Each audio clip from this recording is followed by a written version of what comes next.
This is the Dallas Morning News.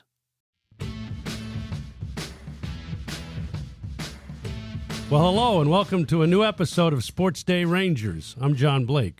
And I'm Evan Grant. This is our weekly spinoff of the Dallas Morning News SportsDay Insider podcast. Every week, John, the venerable Rangers team historian, and I, the venerable beat writer, talk about the last week in Rangers baseball, chat with a former Ranger, and we'll revisit a memorable moment in club history. So this past week, the Rangers finished 3-3. Seems to be a familiar refrain, either 3-3 or 2-4. They won 2 out of 3 in Baltimore, and then a very tough series against the Mariners over the weekend, losing 2 out of 3 in extra innings. And we're going to take a little further with our guest this week and chat with a player that predates even my time with the club originally, although I was with him for the last 5 years, Charlie Hough, pitching for the Rangers from 1980 to 1990. And then in the archives in Arlington, I'm going to reminisce a little bit about Charlie had a lot of memorable things, and we'll look at a couple of them this week. And Charlie predated my time with the Rangers as well, but I did cover Charlie for 2 years, his last 2 years in the big leagues, and I've got some memorable moments in there. Bottom of the ninth, bases loaded. Here comes Jimmy Dale from Baker Brothers Plumbing, AC, and Electrical. Thanks, Chuck. When your home pitches curveballs, Baker Brothers knocks it out of the park. Home run, Baker Brothers. Incredible. As the official home service partner of your Texas Rangers, we're offering $300 off a tank or tankless water heater. Another winning call. Visit callbakernow.com or dial 214-342-1171 today. Baker Brothers. Great service. If you want to interact with us, you can find us each week on X. I'm at Evan_P_Grant, and John is at Ranger Blake. Much easier. You can also reach out to the Dallas Morning News on any of the paper's social channels. And again, find the podcast in the SportsDay Insider feed wherever you like to consume podcasts. And by the way, Evan had a little hair when he covered Charlie back with the Marlins. John had to get that in. Make sure to check out our last episode. We talked to the newest member of the Rangers Hall of Fame, Elvis Andrus, and that is a good jumping off point. How was Hall of Fame weekend, John, as a Hall of Famer? You're the only Hall of Famer who's also the curator of the Hall of Fame.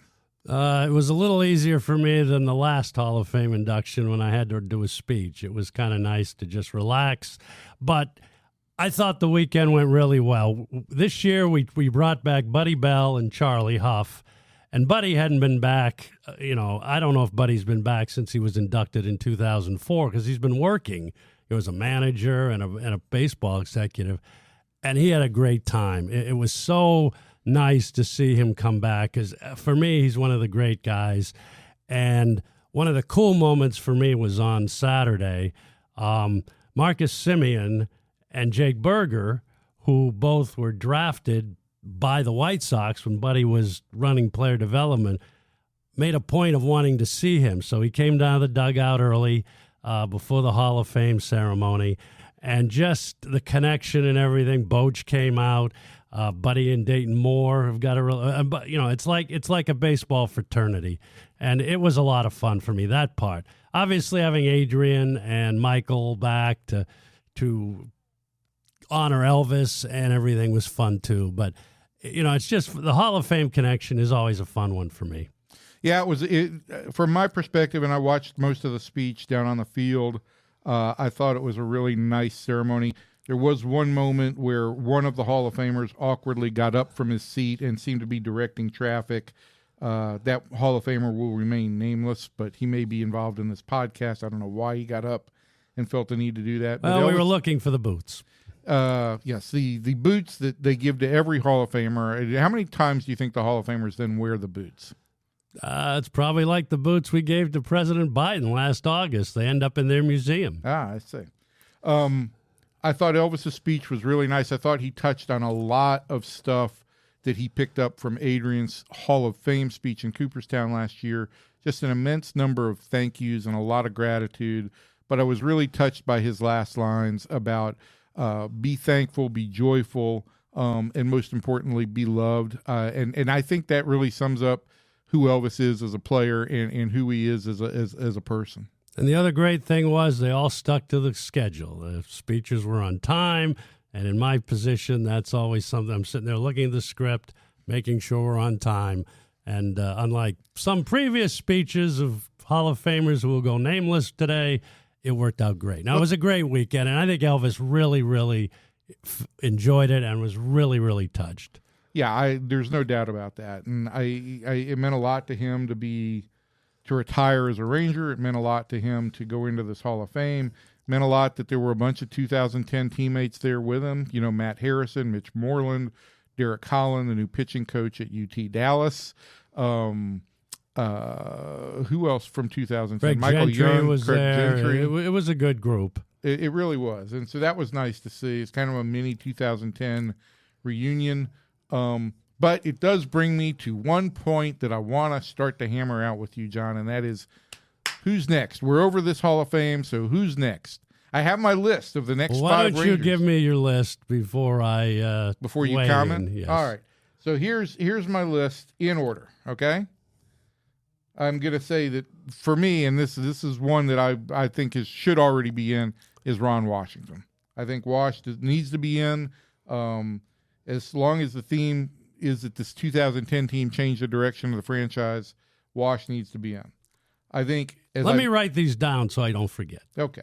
I think along those lines as well, and I may have mentioned this at the Sabre convention, which you spoke the other day, that I think Colby Lewis needs to be in this Hall of Fame. More postseason starts than anybody for this team.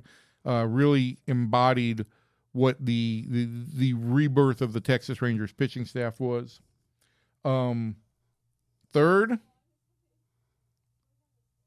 John Daniels,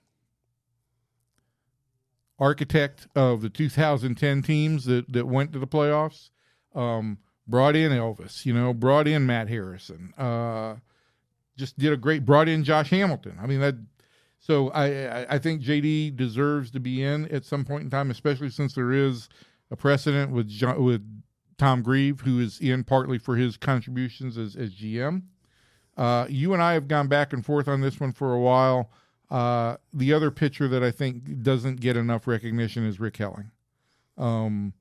Again, at a top point in time when the ballpark was almost unpitchable, Rick was fearless there. Won 20 games in 98, last 20-game winner in Rangers history. Pitched over 200 innings, 5 consecutive years? I just thought that Rick deserves to be in the Hall of Fame. And the last one I'm going to say here is, and look, I'm not going to mention one guy because I think that there's some issues off the field related to that, because I think he's alienated himself in baseball related to some steroids issues. But I think Will Clark, who really kind of was the final piece for 96. I know he came in 94, but he was the final piece and the kind of the leader of the 96 team. And I think this team took on a lot of personality traits from Will. I think those are all good suggestions. I think, and there are 27 people in this Hall of Fame. We put a lot of, we put 4 people in the first year in 2003. We put 3 people in the second year. And since then it's been, and, we had a committee. And we probably need to you disbanded the committee. My recommendation now is that we have to, as a club, I think we have to take a look at where we go with this. Do you keep it to just the upper total elite, which is what look at the last 3 players, okay, just players: Elvis Andrus, Ian Kinsler, and Adrian Beltre. Right. That is the elite of the elite. And do we just look at some of these other errors? I'm a big, I am a believer. I've always tried to lean on the side of exclusivity. Now, we've talked about this. Every team has kind of a different standard. The Baltimore Orioles and the Boston Red Sox sometimes put in 3 or 4 guys a year. I don't believe in that personally, but your list, as I said, is a good one. Wash, I think, just the number 1 guy is a no-brainer. And he's managing now. We'll see what happens, and we wish him well. I mean, that's one thing I think we need to do right now. He's going to be 100%. out the rest of the year. And he's so beloved, and his name came up so many times over the weekend. And so I think that one is a no-brainer. And I think the players and general managers, executives, it's kind of a look-see basis. But again, it's kind of on me at this point to try to talk to management and everything, see where they want to go with it. Well, and my view of the Club Hall of Fame is a little bit different, because I think that the Club Hall of Fame longevity or individual singular contributions should matter, because it should be a celebration of the club and its history. And so guys that played significant roles, and you as a historian, I think, understand the role that, like, look, if you bring a Rick Helling back, if you bring a Will Clark back, there is a whole generation of Ranger fans who grew up knowing nothing about these people as players, and to bring them back educates this fan base, not just on the players that they saw, but on the history of this franchise. And I think that's an important element, particularly in a team's Hall of Fame, especially a team like the Rangers, who have something of a shorter history, but unfortunately it hasn't been until 2023. It had lacked a championship. I think with Boston and Baltimore, it's easier to say longevity or just some moment, because fans already have that diehard attachment. And there is a group of that here in Texas. There's certainly a group of that, but there's also the idea that this has always been, quote unquote, a Cowboys market, blah, blah, blah, blah, blah. And I think anything you can do to emphasize the history of this club is going to, in the long term, be a real positive. Well, we need to move on, but I will say one more thing, and I agree with you. And everybody on your list highlights memorable periods in Rangers history. And as I look towards next year, it's the 30th anniversary of the 1996 team, which I have brought up to several members of that group who are all, I said, I really probably do need to do something, because that was the first year we made the playoffs in franchise history. It was a very tight-knit group of guys, as you know, very similar to the 10 and 11 group, and I think we'd have real good participation. So all of that's on the table, but good suggestions. And now let's move on to 2025. Are you going to ask me to be on your reconstituted committee? We'll work it out. We'll see what happens here. But let's just look at the week. It seemed pitching and defense seemed to be the highlight. The Rangers had a tough week. Obviously, offensively, went 6 for 37 with runners in scoring position in the 3 extra inning games, which they won one of. It seems to be kind of they're stringing together more base runners. They just can't get the big hit. Yeah, and listen, again, this is something that if this team got hot right now for 2 weeks, it could change the complete complexion of the season. I just don't know if you can get enough guys hot. That is the main concern. And right now, my major concern is or the guy who has fallen under the microscope for me is Josh Jung, who's just had a horrible June, unfortunately. And, we are now almost 2 years out from when he made the All-Star team as a rookie in 23. And since then, the numbers have not been good. Now, there were a couple of injuries in there, but he's been healthy this year, and the numbers just haven't been good. He's now got over 1,000 Major League plate appearances and crossed that threshold in June, and I think it's something of an inflection point. That's the point in time where you get established or you get a reputation, and I think Josh has got to pick it up. The big problem I've seen with him in particular is he's a little bit over-aggressive at the plate, but in particular up and in. And I worked out some numbers on what he had been through over the weekend, and he's just the numbers are a little bit concerning, to be frank with you. Let's look a little bit at what you wrote earlier, or last week, I guess it is now, about the way the ballpark is playing.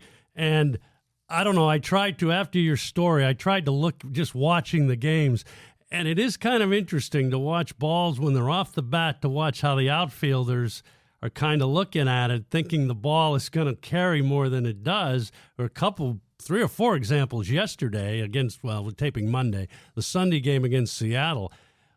You've done a little bit of research on that. I know testing, and they're looking at it.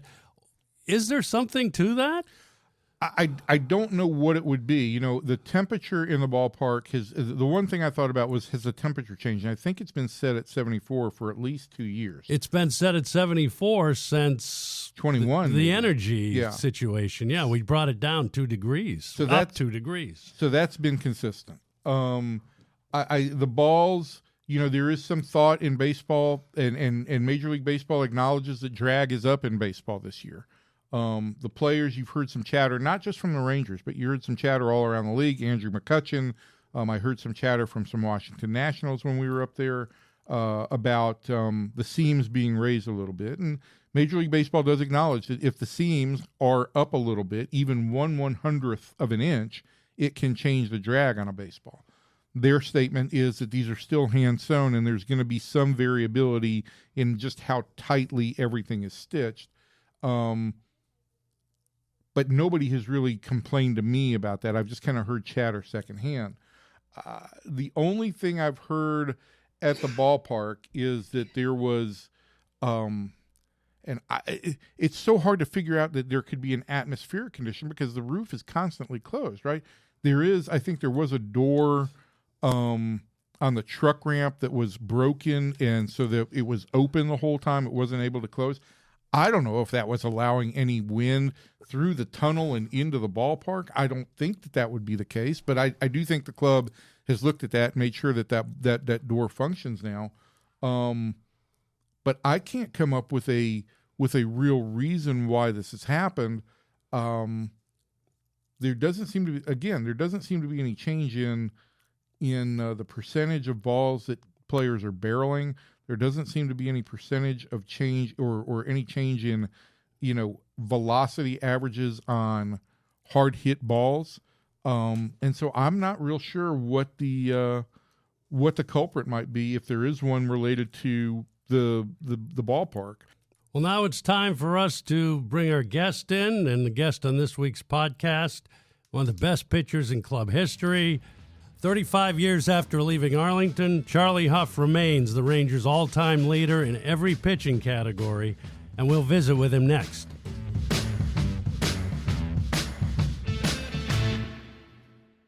Well, our guest this week is one of the all-time great Texas Rangers. 25 Major League seasons, 216-game winner, 216-game loser as well, but with a 3.75 ERA. And Evan Grant came up with this stat: the only pitcher in Major League history to start at least 400 games, relieve in at least 400 games, and win at least 200 games, which is remarkable. Pitched 11 years for the Dodgers. The Rangers acquired him in July of 1980, one of the great moves the Rangers ever made. He's the club's all-time leading winner, 139 wins, 2,308 innings, 98 complete games, 1,452 strikeouts, and 313 starts. 6 times the Rangers Pitcher of the Year. He won 10-plus games in 9 straight seasons, 250-plus innings 5 times, and was a member of the inaugural class of the Texas Rangers Hall of Fame in 2003. One of the great knuckleball pitchers of all time, Charlie Hough. Charlie, thanks for joining us today. This should be fun, John. Thank you. Thanks for having me. Well, Charlie was just in Arlington for the Rangers Hall of Fame weekend. We presented him with his Hall of Fame jacket, and it was great to see you and Buddy Bell. What did you think of the weekend? I thought it was great. Elvis was a heck of a player for the Rangers, and every time I've been back to Texas for that award ceremony, it's been a lot of fun, and just to see guys I don't see but once every few years. And we're going to get into your story in just a minute, but I wanted to bring up one thing as you talk about that, and it was kind of neat. In the middle of the game, Evan, on Friday night after Nathan Eovaldi came out of the game, he had seen Charlie, I think, at the ceremony, and he asked him to come down, and Charlie got a chance to talk to him and Josh Sborz. So that was kind of a neat moment because you had both of those guys in the minor leagues with the Dodgers. Yeah, those two kids, they're a long way apart in the age, but I think it was my last year actually coaching every day that Nate was on our team, and what a great kid he was. And Then later on, Spores came through the organization, loved him, great attitude, hard worker. And to see him finish that World Series, a couple of years ago, what a thrill. I mean, that was a thrill for me to watch it. So, and both of them. Yeah, Nate's going to go down as one of the all-time teammates in Rangers history, Charlie. Just yesterday or Sunday, the Rangers had like a Little League parade around the field, and it was an amazing sight to see one player hanging over the bullpen wall, over the outfield, giving high fives to every player as they walked by. It was Nate. He just appreciates that whole element of the game, the team, kids. It's a great, it's been a real throwback for me.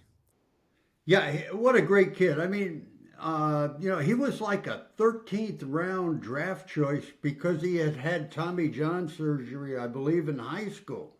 So the odds were against him ever pitching like as a pro, being hurt that early in his career.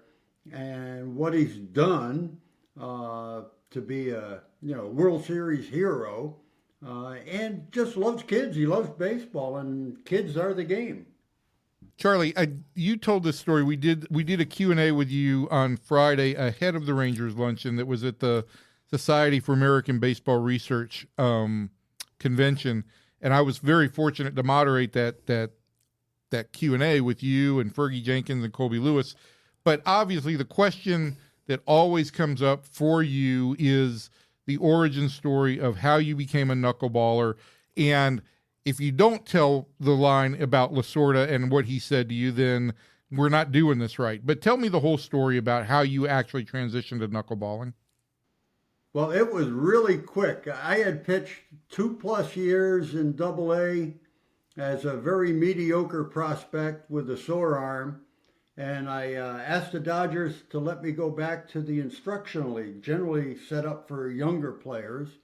And I went, they let me go. I was kind of hoping my arm would bounce back a little bit. And the first day I was there, an older minor league coach, Goldie Holt, had been in baseball 50 years probably at that time, walked up to me while I was playing catch with another guy, said, "Hey, have you ever thrown a knuckleball?" "No, show me how." And I let him put my hand on the ball to show me a grip. I played catch, threw probably 10 balls and threw one that didn't spin, looked like a real knuckleball. And I stopped and I walked into the clubhouse. Tommy Lasorda's the manager of that team, going to run it. And I said to him, "Tommy, from now on, I'm going to throw a knuckleball." And he said, "Well, you better, because you're going to be out of this game real quick if you don't come up with something." So, it was just too much fun at that time. And I ended up in the big leagues in less than a year. I had no idea what I was doing. I still don't know what I was doing. But, it was just kind of a fluke. Otherwise, I would have never played in the big leagues. So for the Dodgers, close to 10 years, you pitched primarily in relief. You made a few years you had some starts but their rotation was pretty solid. So when they had an injury or something, you would pitch in. But then the Rangers, Eddie Robinson was the GM. They purchased you in June of 1980, and you started out in relief, but became a full-time starter after the strike in the second half of 1981, and the rest is kind of history with the Rangers, obviously, just in terms of anchoring a rotation for a decade. What were the circumstances that made the Rangers move you full-time from the bullpen to the rotation? Well, that was, again, another kind of lucky break, weird thing for me. In 81, I wasn't playing at all. I was just kind of traveling around with the team. I think the trainer was getting more TV time than me. And we were in Seattle, and that dome there, and the bullpen in Seattle is right, 50 feet from the dugout, and it's ground level and right up against the stands. So the fans are 5 feet from you. So back then I smoked a lot. Maybe two, 3 packs a day, a little nervous maybe. And I would sneak back into the dugout to have a cigarette during the game and kind of hiding behind the door there. And somehow that night I ended up getting in the game and pitched well. And we won the game. And after that game, Zim said to me, when we get back to Texas, I want to talk to you. And okay. And when we got back, I went in to talk to him, and he said he thought I was showing him up by sitting in the dugout, not down the bullpen. And I explained to him, I said, I can't sit out there during the whole game without having a smoke down there. And, it sounds a little goofy, but we talked for a while. And before I left this meeting, I said to him, I think if I pitched all year long, I'd win at least 15 games. And for some reason, later I guess it was about a couple of weeks later, he gave me 5 starts in September. And I think I won 4 and lost 1, had a few complete games. And the next year, 82, I pitched opening day. So, it was an odd situation, and I kind of took advantage of it, but we started pitching then. I didn't get to cover this, but I can't imagine what it was like for when Nolan arrived here in 1989, and you've got 2 40-year-olds, basically, and there were some young, really talented pitchers here, but 2 40-year-olds on completely different ends of the spectrum anchoring that rotation. What was that whole dynamic like? Well, any day being around Nolan is a thrill. That is the guy that I watched, before I met him. What a great guy, what a competitor, and obviously a pretty good talent. But it was fun. I think Nolan put us on the map in baseball. We were just kind of the Texas Rangers. Nobody really national media knew anything about us. And when Nolan came, it put us on the map. It really did. And it was big for the Rangers.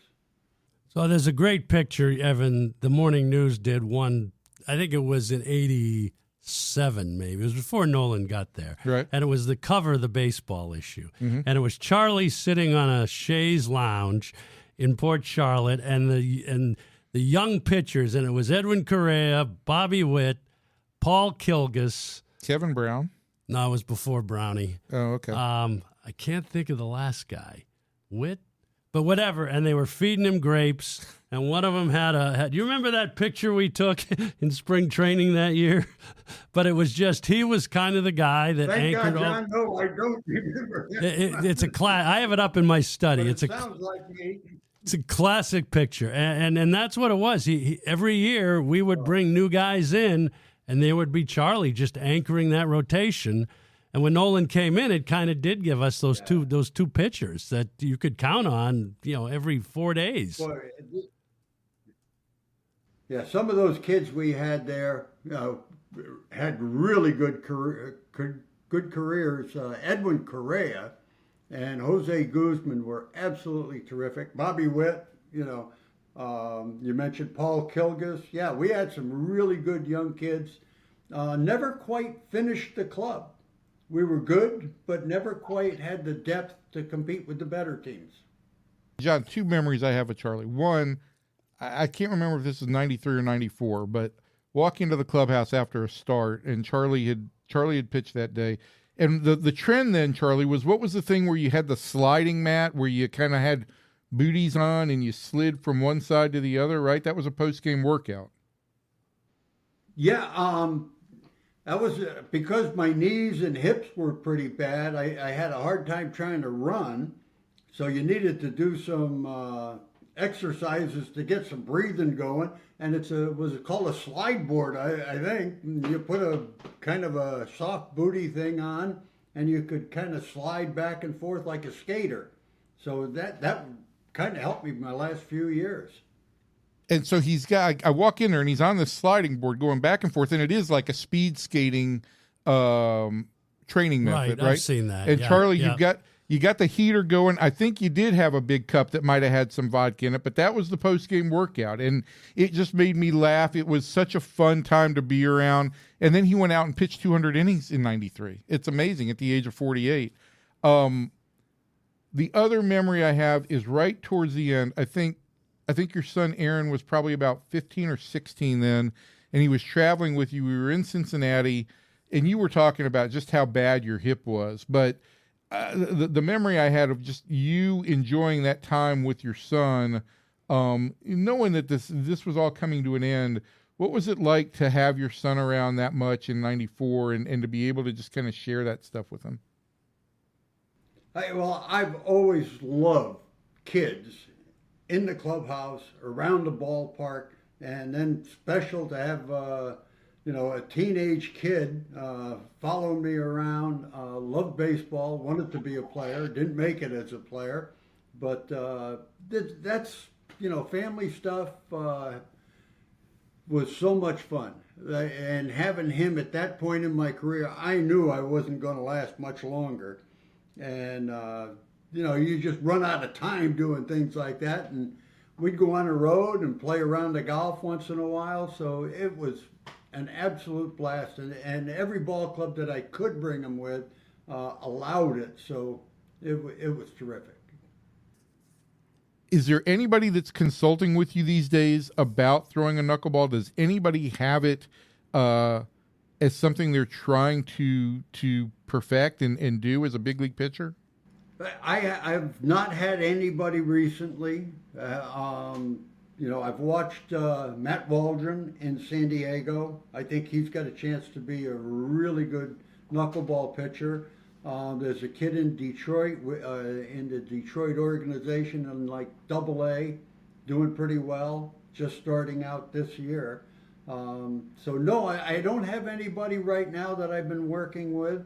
Hopefully I get to see some more guys. Maybe we'll find somebody. With the way pitching is today, you can use somebody that can pitch a lot of innings or pitch more often than the other pitchers. And of course you got to do a good job too. You can't be just out there and losing every time. But I think there'll be somebody come along here and do real well with it. Well, we appreciate the time. It was great to see you this weekend, and we'll have you in again pretty soon. But thanks, Charlie, for all the memories for me. And I was fairly young then, and that was the era where players gave the PR guy a lot of crap, to say the least. And Charlie was one of the best. So I appreciate it, Charlie, and thanks for everything.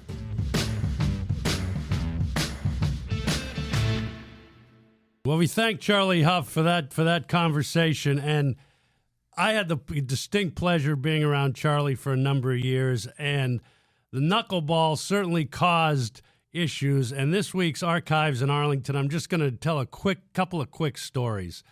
June 16th, 1986, Charlie pitched 8 1/3 no-hit innings at California. The Angels that year won the American League West and should have gone to the World Series probably.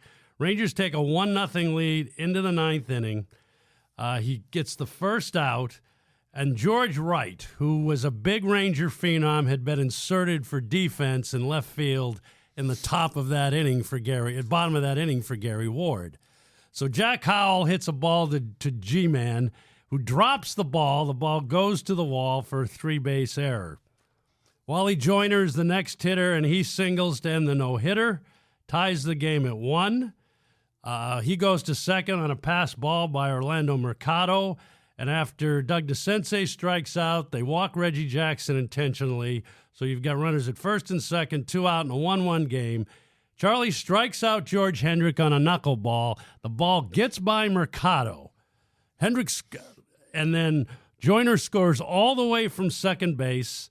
Rangers lose the ball game 2-1. So in 8 2/3 innings, Hough gives up 1 hit and 2 unearned runs. So it was an amazing game. And the other one, quickly, August 30th, 1987, Gino Petralli has 6 pass balls in this game with Charlie on the mound, and it ties a major league record set by a guy named Harry Vickers in 2002. Now, Harry Vickers 1902. 1902, I'm sorry. Now, Harry Vickers was a pitcher who was catching for the first time in the major leagues in this game in 1902 when he had the 6 pass balls. Charlie's line in that game, 7 innings, 3 hits, 7 runs, none earned, and 6 walks. And in 1987, Charlie had 35 pass balls, which is still the major league record. Is that the most runs given up in a game with no earned runs? It's got to be close. I'm not sure.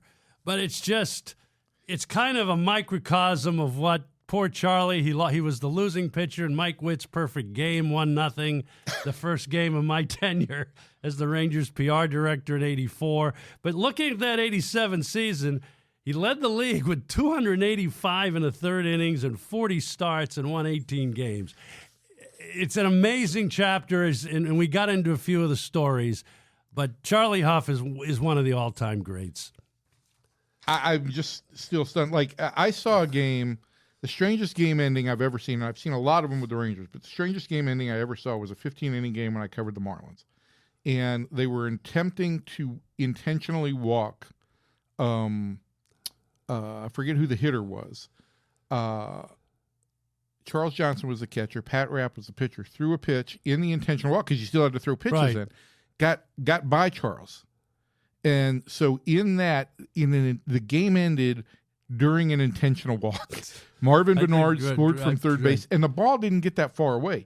So you're telling me, because I didn't know this chapter, Wally Joyner scored from second base on the pass ball on a strikeout. On a strikeout. Amazing. The ball just caromed away, and Mercado had not caught Charlie a lot, and probably didn't catch him much after that either. Right. So I think Gino might have been hurt or something, although Gino had his problem too. Gino had 4 pass balls in an inning in 1987. I did the one other thing that I did look up, speaking of strange losses, and we were there for a walk-off balk, I think, against Jeff Zimmerman was charged with a walk-off balk. Yep. But the Rangers lost at Tampa Bay earlier this year when they allowed a 2-run walk-off infield hit. Right. Was the first time in Rangers history that's happened too. So that's the saga of Charlie Hough, and let's hope the Rangers don't lose a no-hitter like that. So anyway, thank you for joining us this week on Sports Day Rangers. Don't forget to check out more sports content from the Dallas Morning News, including the Sports Day Insider, my podcast with Kevin Sherrington, our columnist, and usually a staff writer guest to talk about a important topic that we've been covering. You can find that in the Sports Day Insider feed, and in the Sports Day Insider feed, you can find this. John? And if you have any questions for us, we still got to get to this mailbag at some point. Our producer keeps mentioning this, and we really need to do this. So please ask us on X. There's one issue with the mailbag, and that is that we need mail. So, look, just as a lot of people do with Evan Help Us, just ask me a question on X, tag it Rangers Pod, hashtag it Rangers Podcast, whatever you want to do. Let me know that you want it answered on the podcast, and we will do it. And I want to thank Charlie Hough. We never thank our producer, Chris Blake. So thanks to our producer, Chris Blake, for keeping us on time and editing out some coughs, perhaps, maybe 1 or 2. And cutting down some of Evan's long-winded answers as well. But John and I will talk to you next week. We're still working out our guest for next week, but I promise it'll be a top name. It will be a Ranger.